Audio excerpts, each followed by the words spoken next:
canção que fala sobre ressuscitar, sobre remover pedras.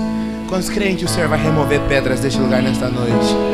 Eu creio. Diga para quem está do seu lado: o Senhor vai te inspirar a remover a sua pedra, porque é um grande milagre Ele quer operar na sua vida.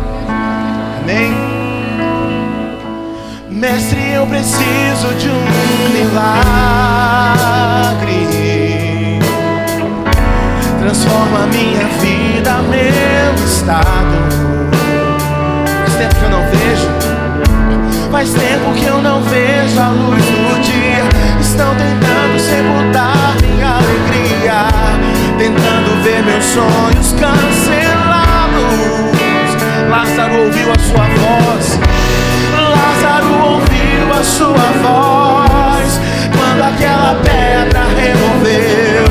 Depois de 4 dias ele reviveu. Mestre, não há outro que possa fazer aquilo que só o teu nome tem todo o poder.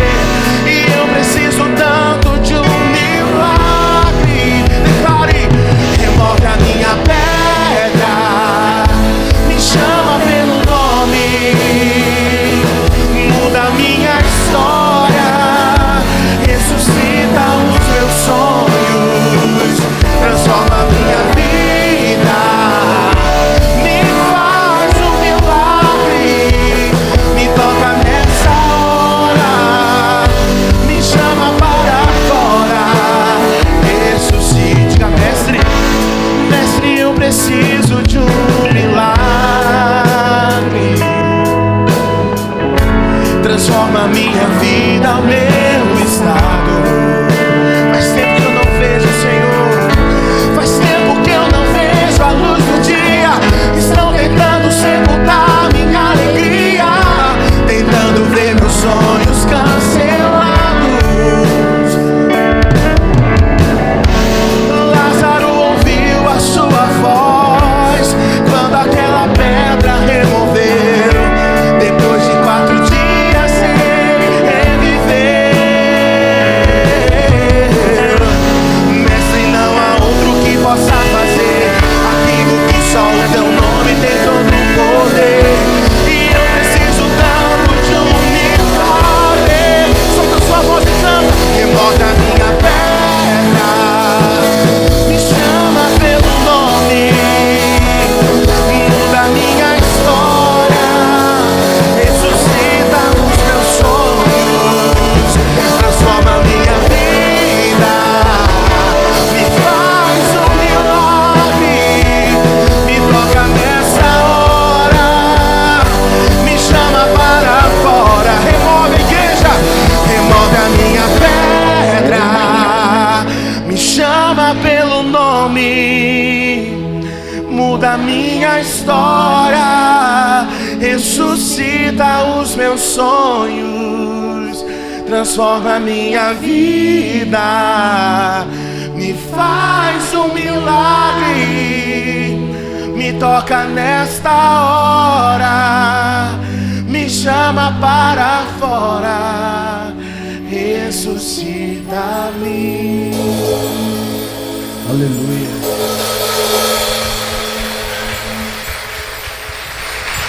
Feche seus olhos ainda na presença do Senhor. Vamos orar ao nosso Deus. Senhor nosso Deus, Pai de amor, que a Tua graça seja derramada nesse lugar esta noite. Eu sei, ó Deus, que o Senhor quer falar, quer ministrar ao Teu povo, tocar corações aqui, ó Pai amado. Por isso, tenha liberdade para fazer isso.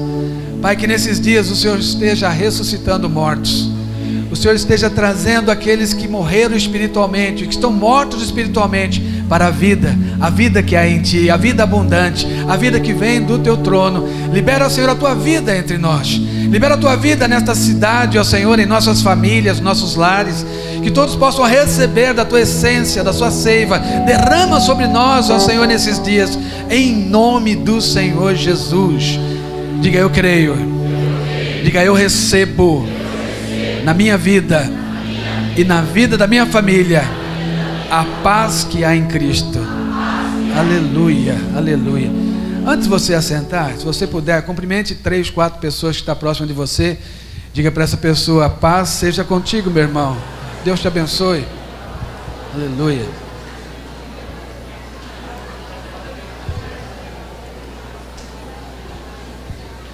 Aleluia.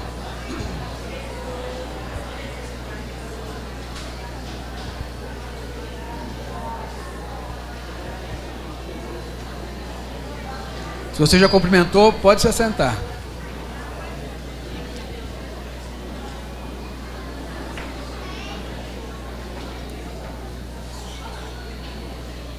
Aleluia. Hoje é dia de ceia. Daqui a pouco nós estaremos ceando na presença do Senhor.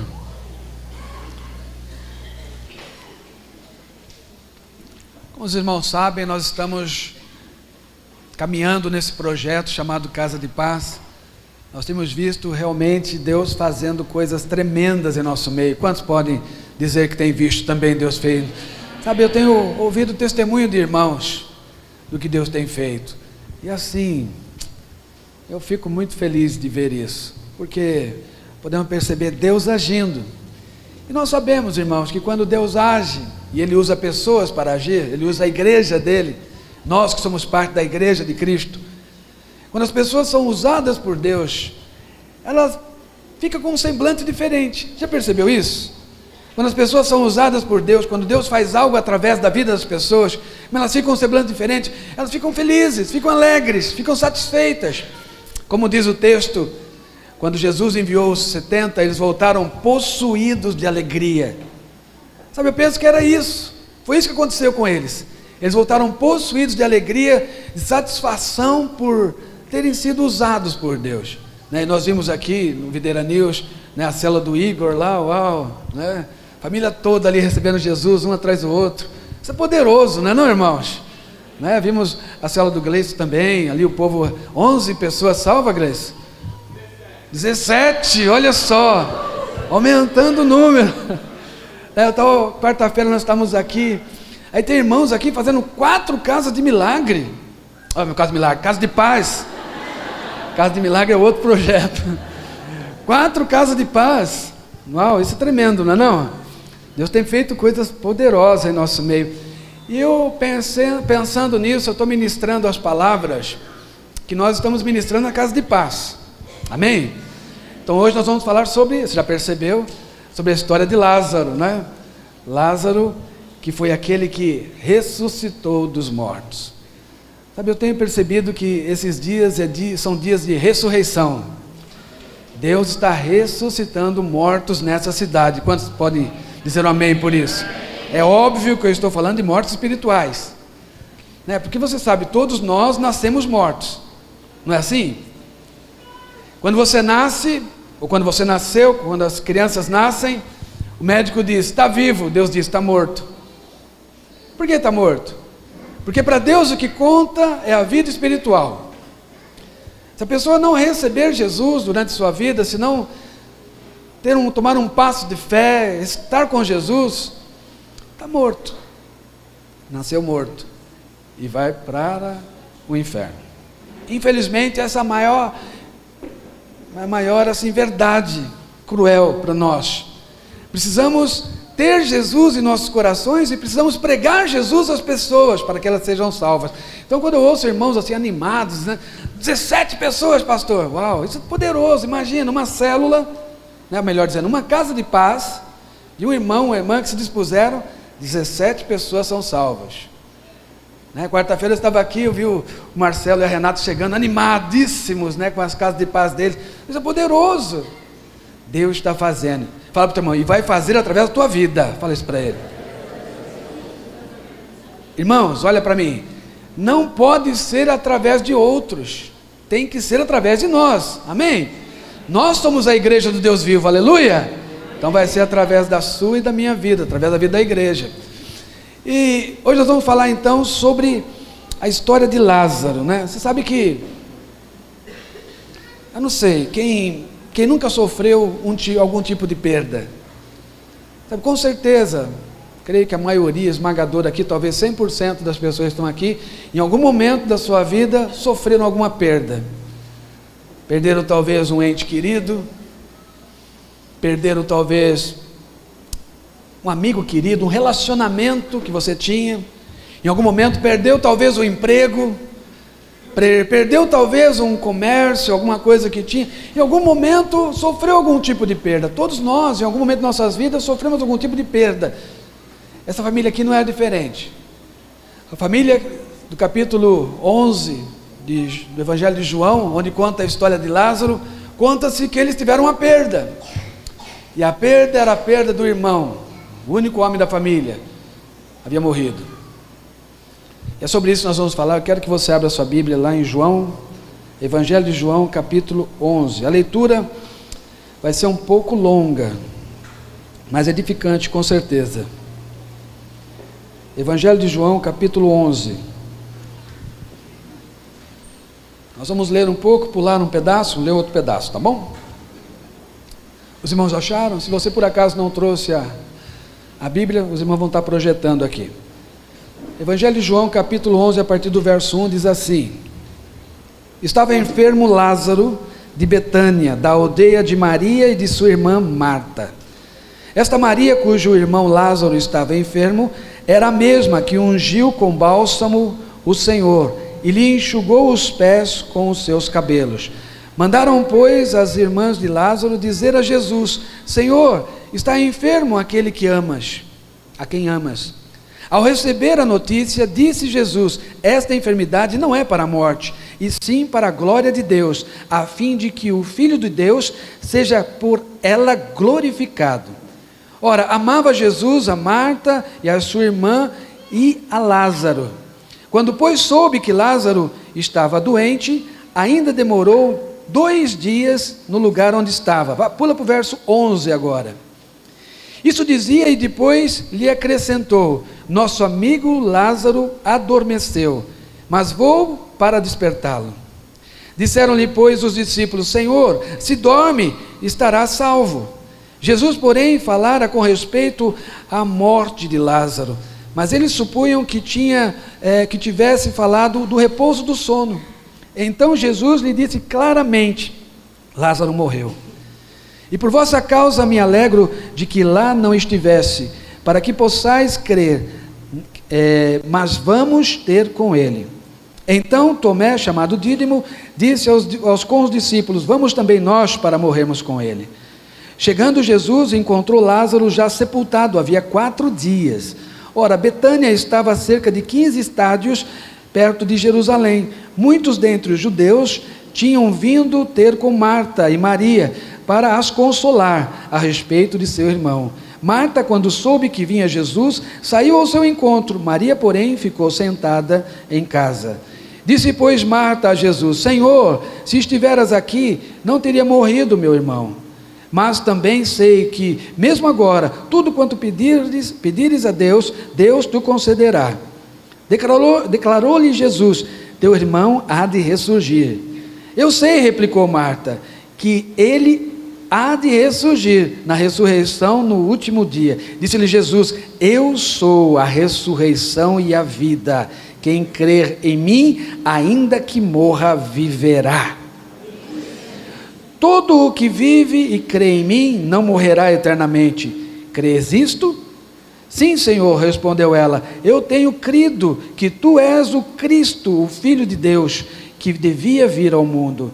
Tendo dito isto, retirou-se e chamou Maria, sua irmã, e lhe disse em particular: o mestre chegou e te chama. Ela, ouvindo isso, levantou-se depressa e foi ter com ele, pois Jesus ainda não tinha entrado na aldeia, mas permanecia onde Marta se avistara com ele. Os judeus que estavam com Maria em casa e a consolavam, vendo-a levantar-se depressa e sair, seguiram-na, supondo que ela ia ao túmulo para chorar. Quando Maria chegou ao lugar onde estava Jesus, ao vê-lo, lançou-se-lhes aos pés, dizendo: Senhor, se estiveras aqui, meu irmão não teria morrido.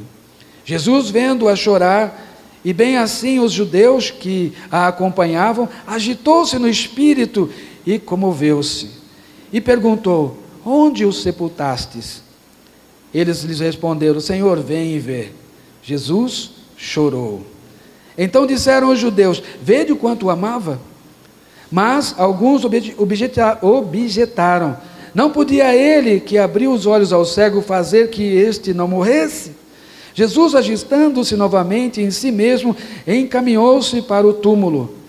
Era este uma gruta, e cuja entrada tinha posto uma pedra. Então ordenou Jesus: tirai a pedra.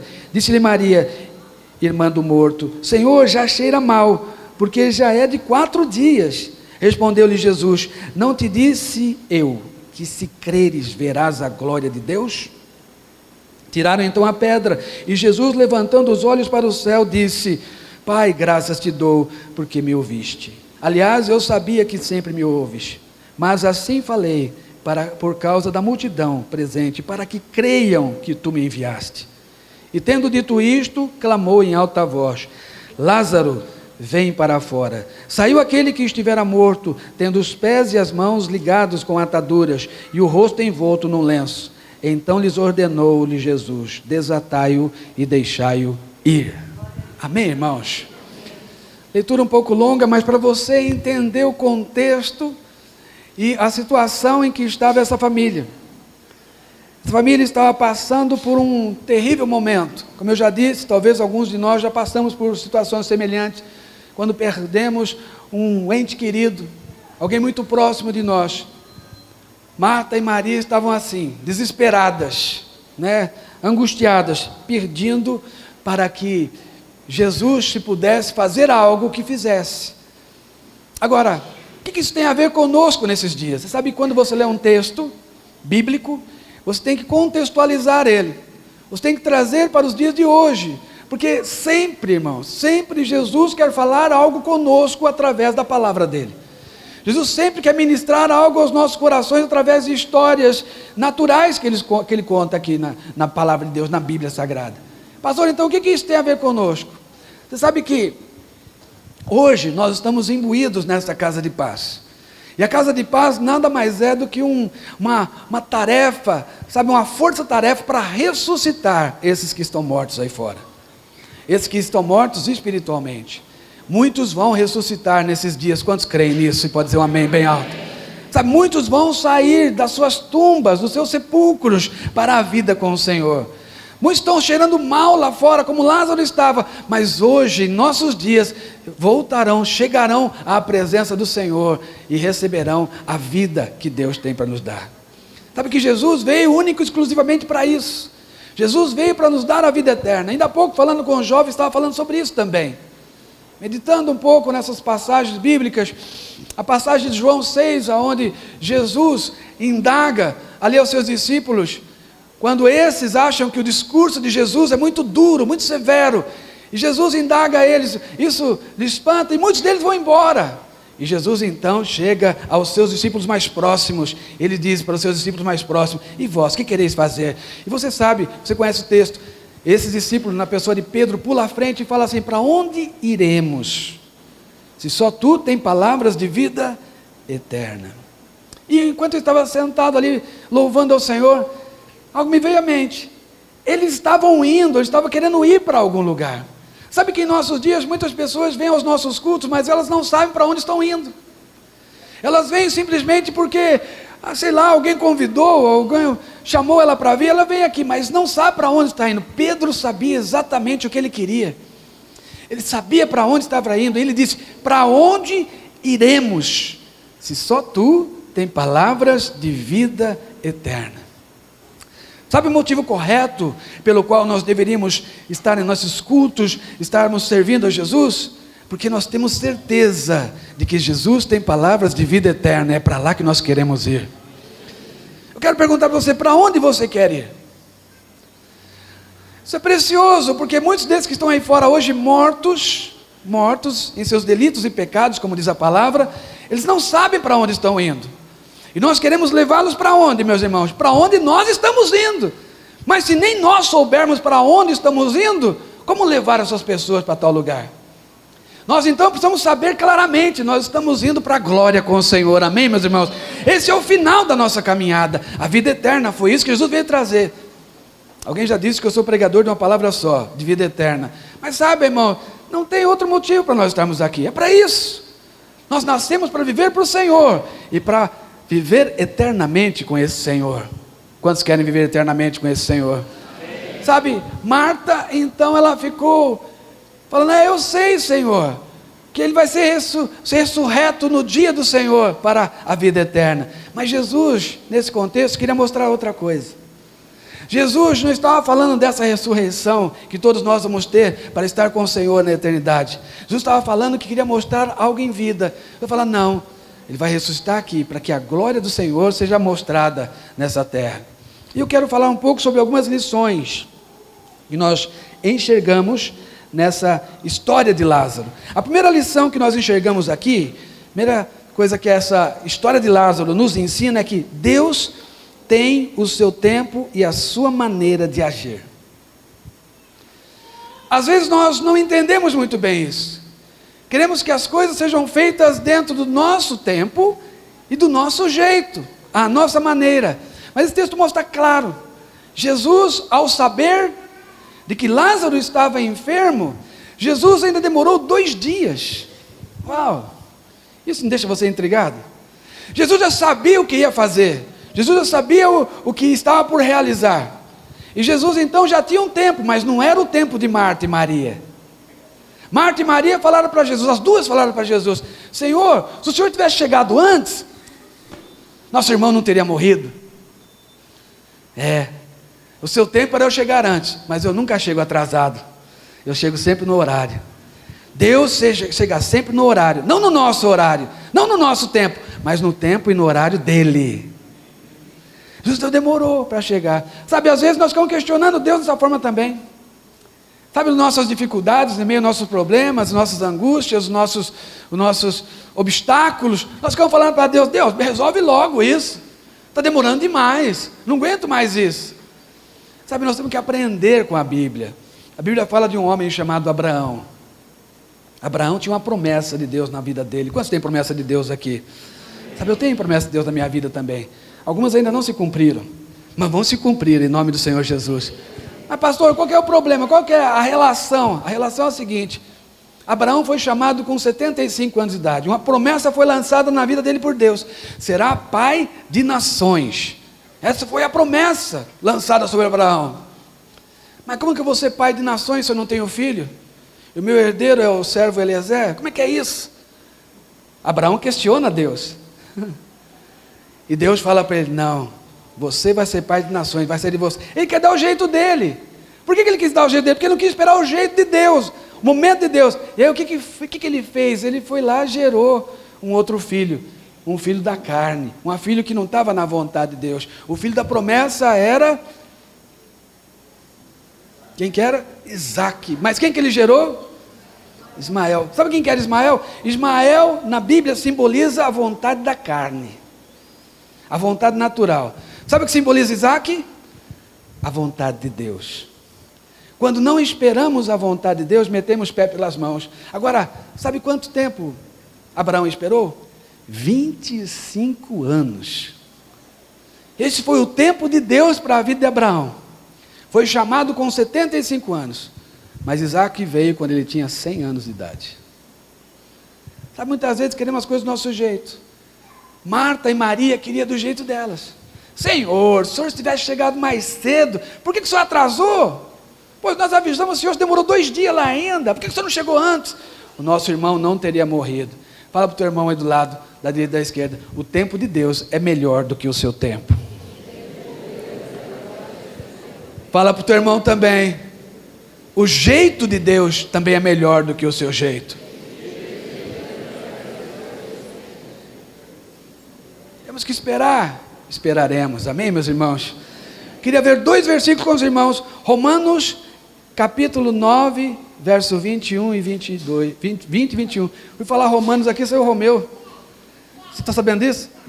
Primeiro culto aqui, fui falar Romanos, saiu Romeu, falei, uai, o que é isso? Lá, arrumar minha língua, Romanos capítulo 9, verso 20 e 21, olha o que diz o texto, quem és tu, ó homem, para discutires com Deus?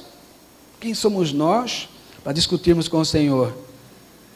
Porventura, pode o objeto perguntar a quem o fez, por que me fizeste assim? Coisa estranha, né? A criatura, o objeto, perguntando ao seu Criador, por que eu fui feita assim? O Criador é que sabe.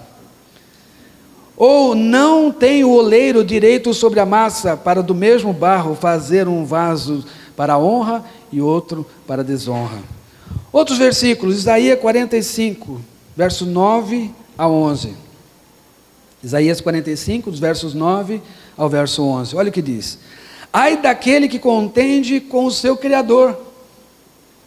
Ai daquele que vai brigar com o Criador, não é? E não passa de um caco de barro entre outros cacos.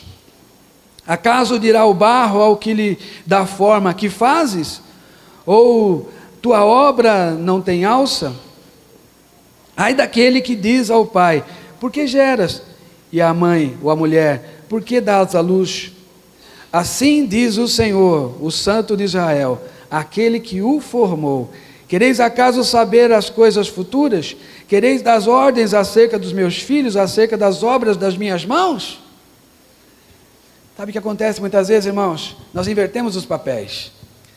Eu já aconselhei muitos casais, e às vezes eu vejo papéis invertidos. Homens fazendo o papel da mulher, e mulher fazendo o papel do homem. É só confusão no lar, quando é assim. Mas às vezes nós também queremos inverter o papel com Deus. Nós achamos que nós somos Deus, e Ele tem que ouvir o que nosso desejo.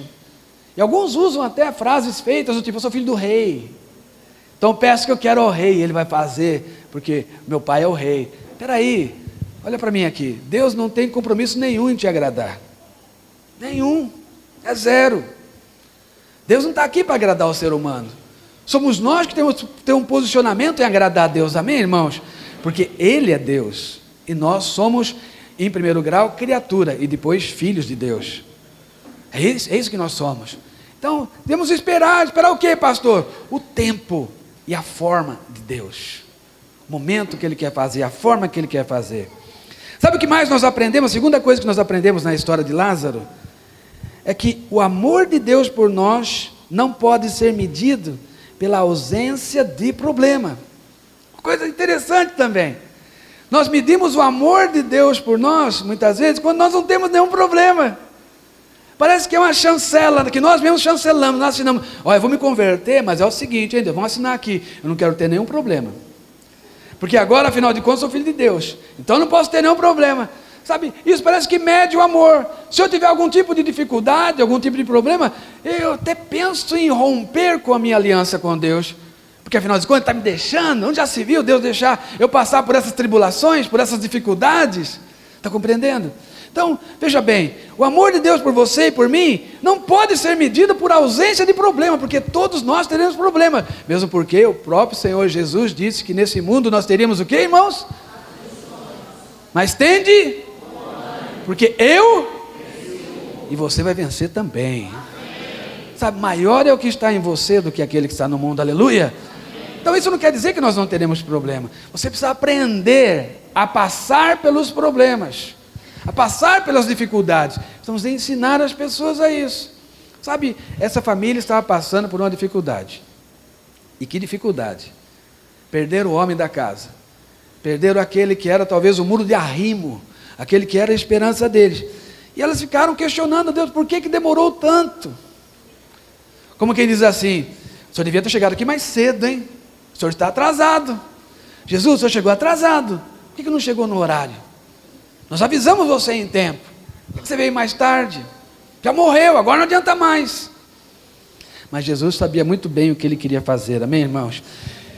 Jesus, o nosso Deus, Ele só quer o teu bem, o meu bem. É o bem da igreja. Tem um versículo que eu amo. Abra sua Bíblia em Jeremias, capítulo 29. Verso 11 e 12, olha que diz esse texto, tremendo.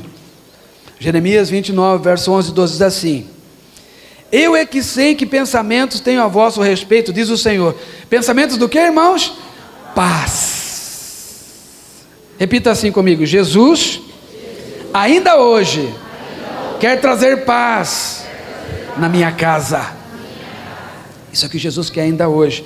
Pensamento de paz e não de mal, para vos dar o fim que desejais.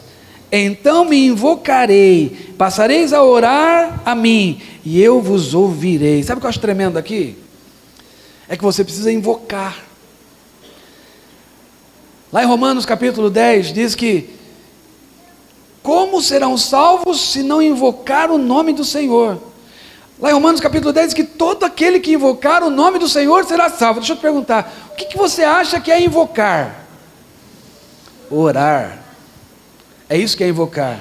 É quando você abre a tua boca e ora. Mas pastor, como é que é isso? Ô Senhor, meu Deus e meu Pai, o Senhor está me vendo aqui, eu invoco o teu nome hoje, venha sobre minha vida, muda minha vida, transforma minha vida, abençoa minha família. O que você está fazendo? Está orando, mas você está invocando o nome do Senhor. Você já aprendeu a invocar o nome do Senhor?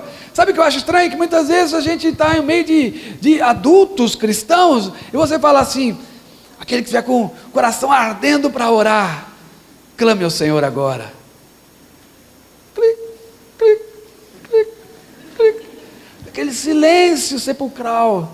As pessoas ficam, você está esperando o quê, irmão?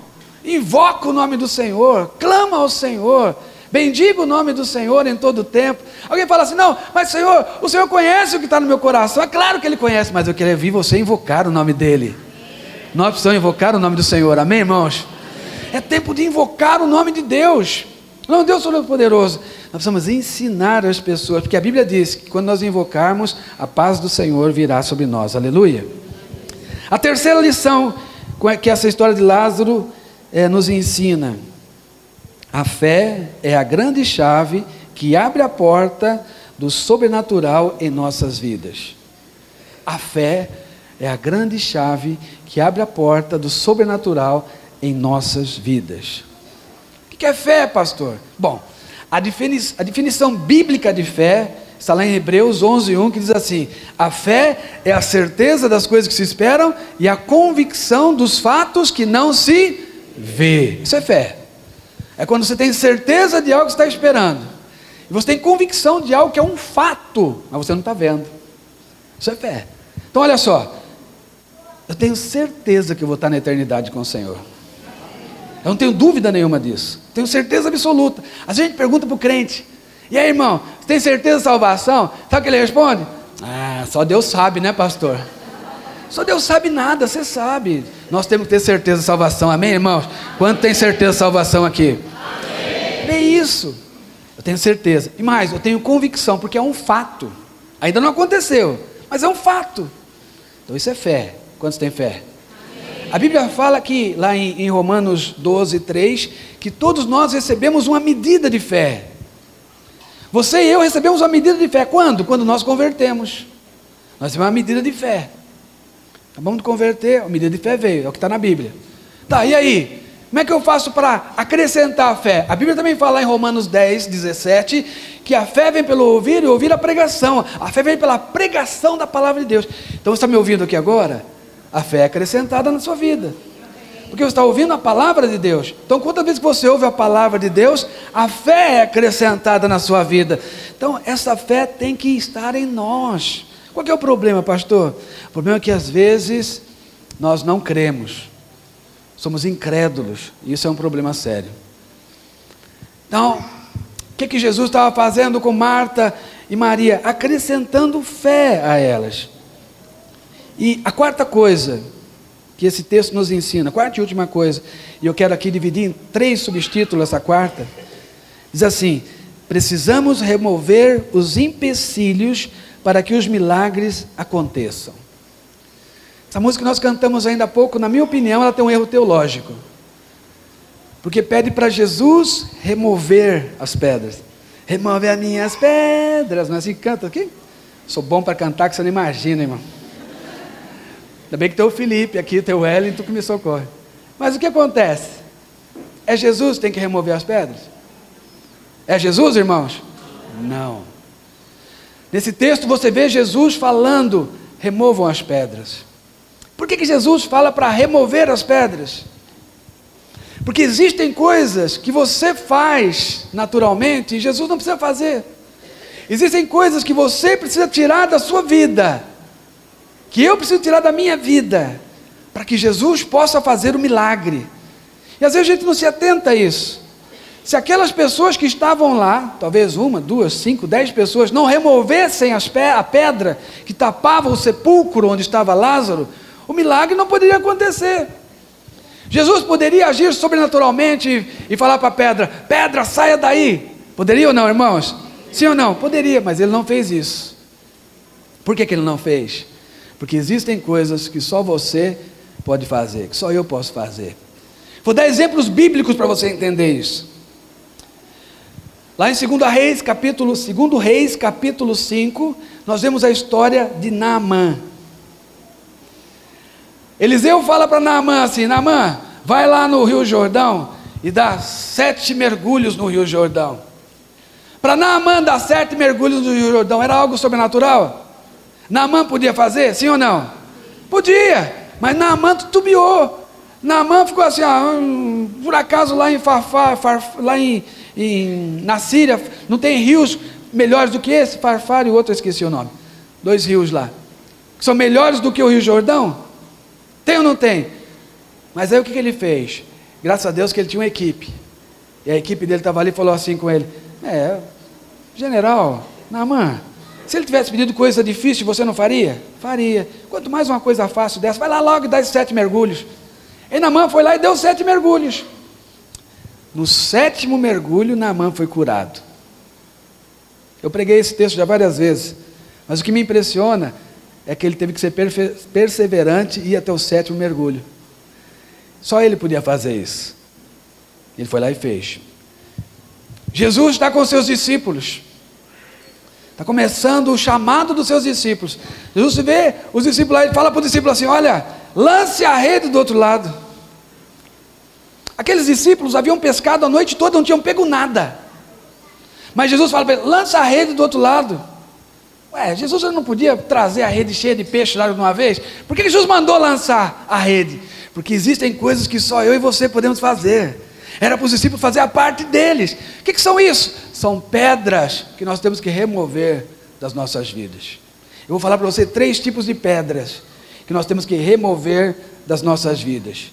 A primeira pedra é a pedra da incredulidade. Sabe por que muitas vezes os milagres não acontecem em nossas vidas, na minha e na sua vida? Porque somos incrédulos. Porque é isso, pastor, eu sou crente, eu acredito em tudo, tenho uma fé aqui ilibada, minha fé é forte. Será que é mesmo? Pergunta, irmão, você tem fé para valer?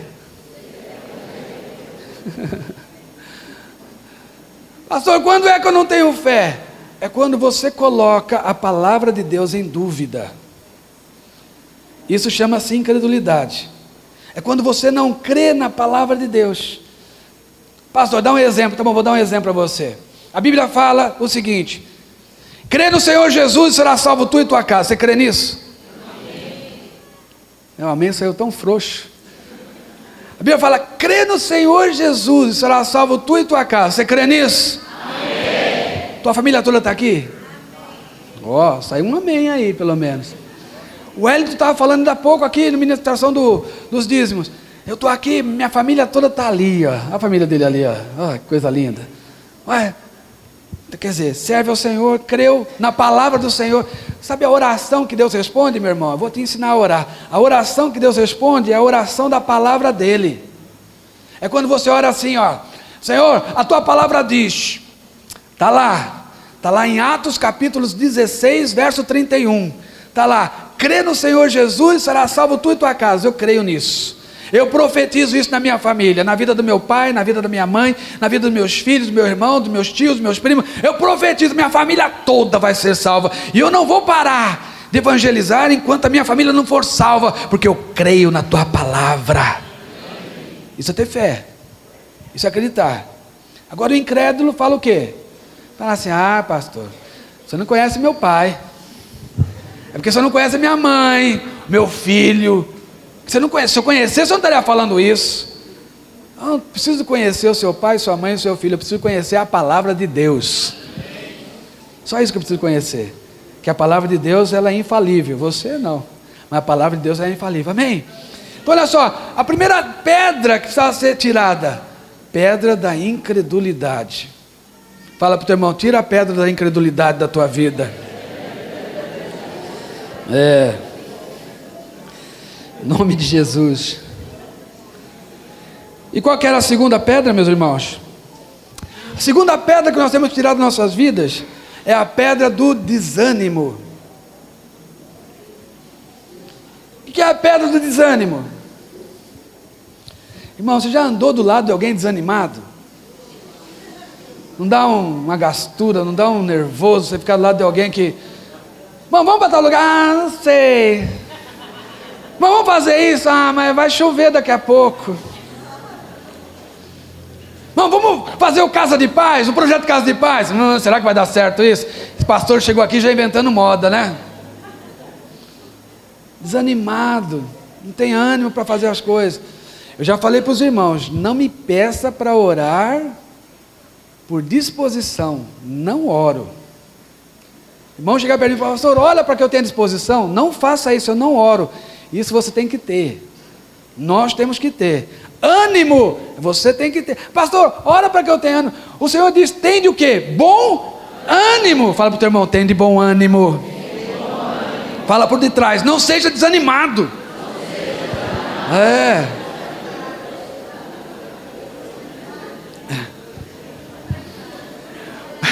O animado, ele tem frutos. O motivado, não, eu vou te falar uma coisa.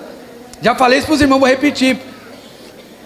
Eu penso em chegar aos 80, sonhando com os 90. Essa frase é minha, você pode usar se você quiser, não copiei de ninguém. Sabe que tem frases que a gente copia dos irmãos, né? Tem pastores tão preciosos aí, mas essa é minha. Sonho com isso, sonho com o dia de amanhã. Olha para mim, eu não olho para trás. Coisa ruim é você andar com alguém que fica olhando para trás. Ah, você lembra quando nós éramos daquela igrejinha lá que tinha 20 pessoas? Ah, lá que era bom, era nada. Era bom só naquele tempo, mas se não cresceu, não adiantou nada. Fica olhando. Eu falo para minha esposa, nós moramos, eu particularmente, morei 40 anos num bairro, lá em Santo André. Pergunta a ela quantas vezes eu falo desse bairro. Eu não falo, irmãos. Pergunta se tem saudade do bairro. Não tenho. Por quê? Porque eu estou olhando para frente.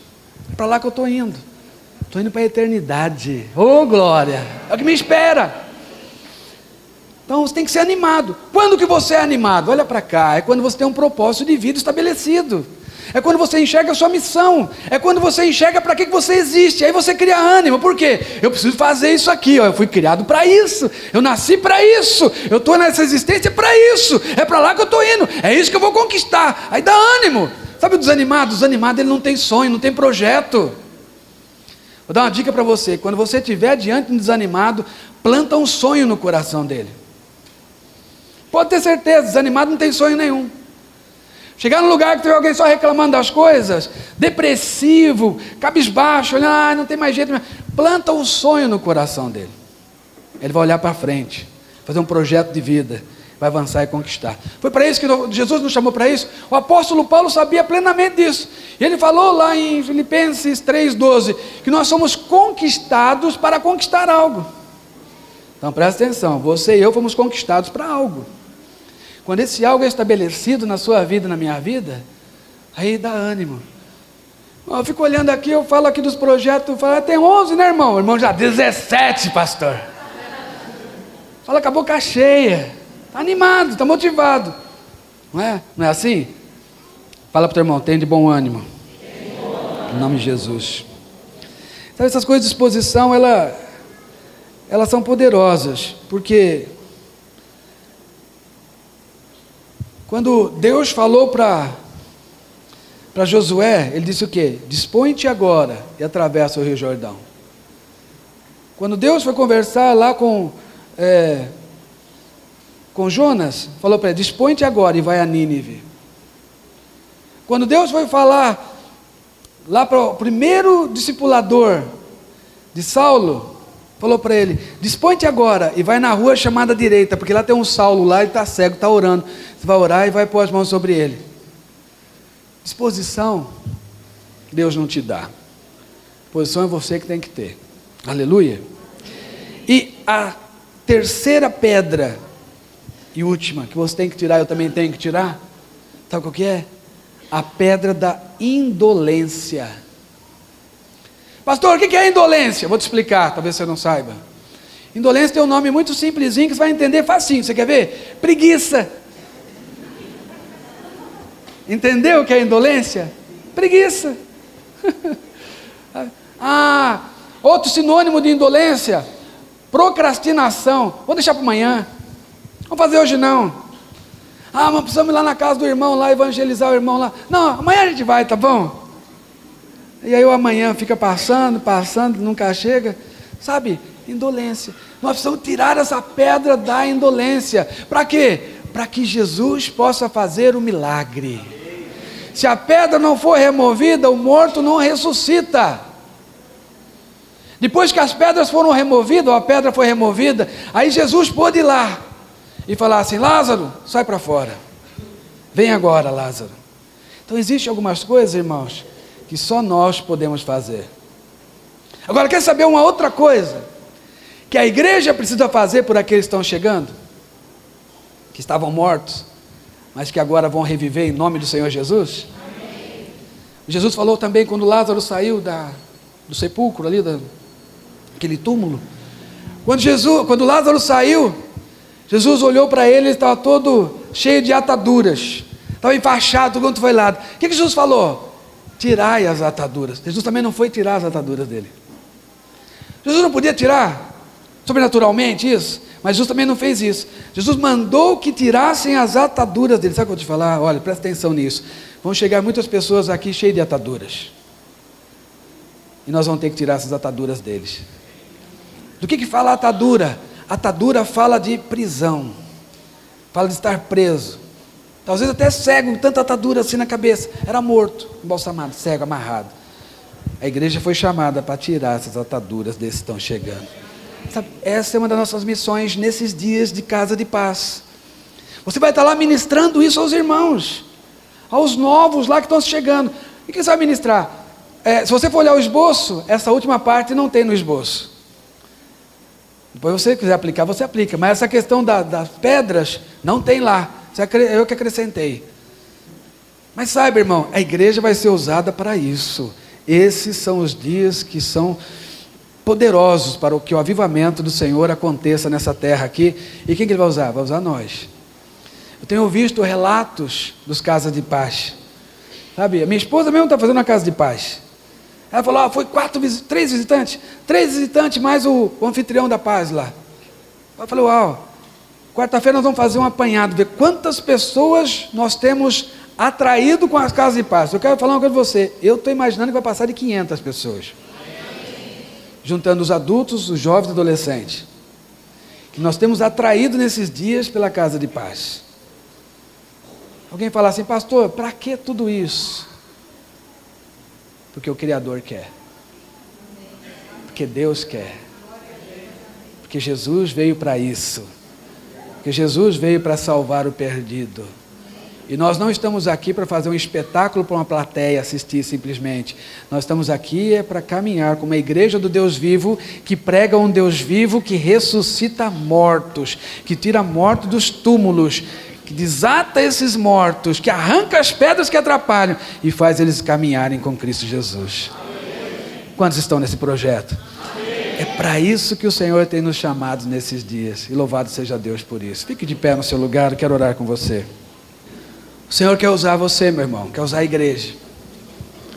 Nesses dias nós vamos nos deparar com situações que muitos vão estar mortos espiritualmente, e Deus quer usar você. Deus quer nos usar. Talvez você já tenha se deparado com situações. Alguns irmãos têm nos procurado: pastor, fui orar lá, um demônio manifestou.